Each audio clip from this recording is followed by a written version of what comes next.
welcome to Hammer and Tusk Radio /TV/360 YouTube. This is a great format for us to interview innovators and pioneers in the immersive content space. As usual, my name is Mac. On my right is my good friend Mike. And over there is Olivier. Today with us we have... My name is Eric Hein. I'm from Archaeact Interactive. Lovely. So, tell us about Archaeact Interactive. Archaeact Interactive is a full-service VR experience studio. Currently, we had one of the first cardboard games out called Little Lamper. You can find that on Google and on a couple other platforms. So it was one of the first cardboard virtual reality experiences. And we recently launched Lamper VR Firefly Rescue, which is the sequel, and that's on Gear VR right now and soon to be launched on both Oculus Rift and on Google Cardboard.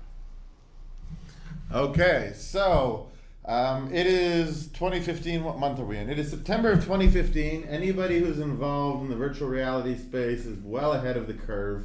We all think we're shaping the future. We all think we are creating our own destinies. I've known you for like 10 years or something stupid. Mm-hmm. How did you end up in the VR space? Well, obviously I've heard about it for a long time, but recently I was at DNA, which is a mobile game company. I've been doing mobile games for a long time, premium model stuff. And DNA actually had built an early game for the Samsung Galaxy Gear. That's Protocol Zero. It's a first-person shooter in the virtual space. So they worked with Skybox Labs, which is also to Vancouver, a really kick-ass studio, and they put this out on the Samsung Galaxy Gear. Now, being in studio at DNA, I had access to some of the dev kits and some of the early hardware. I would take that home and I would play with it quite a bit, and I got super excited about a lot of the VR stuff that I was seeing. I can see a lot of the potential. So when they sadly shut down the Vancouver studio for DNA, I immediately went out and started looking for virtual reality gigs because that's something that I'm super excited about.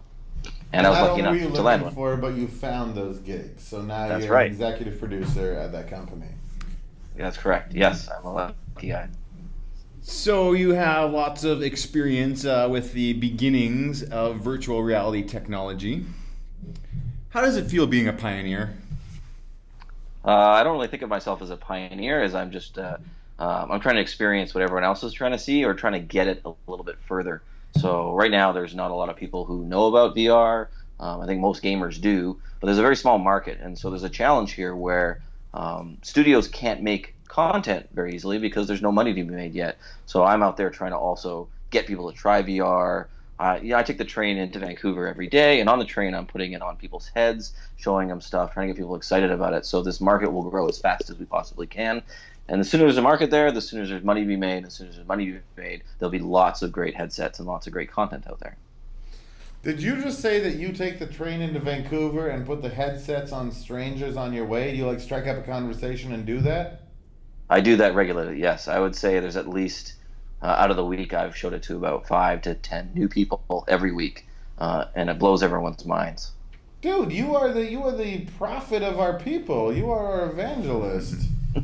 One head at a time, just one head at a time. But we got to grow this business, so I'll do my part. So what really stuck out for me when you were just talking was you said you came from DNA, who were based on the freemium economy. That's how they make all their games. They're obviously very successful at that. I think they have a bigger market cap than EA at this point.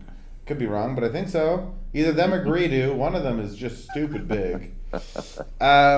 How are we going to make money in VR? When you are sitting in your mansion a couple of years from now and you got lions coated in gold that bring you your dinner or something ridiculous, how is it that you've made your money? Are we going to see the free-to-play model brought to the VR space? Are people paying for content? Is it something altogether new? Is it ad-based? What's going on? It's going to be different. Obviously, I think the freemium model will come to VR space. But hopefully by then it's evolved a little bit. It's a little more of a merge between what you see with your traditional games, what you see on Steam or what you see on Xbox or PS4, and a little bit of the freemium model. So I think what you'll probably see is a lower price point than what you're seeing normally. Maybe it's not $1, the race to the bottom, because that's really hard to make money unless you can move 1 million units or 50 million units, like Candy Crush, to actually try and turn a profit there. But we'll see, $5, $10, $20 experiences with more of a DLC content. Okay, perfect 5-minute time limit.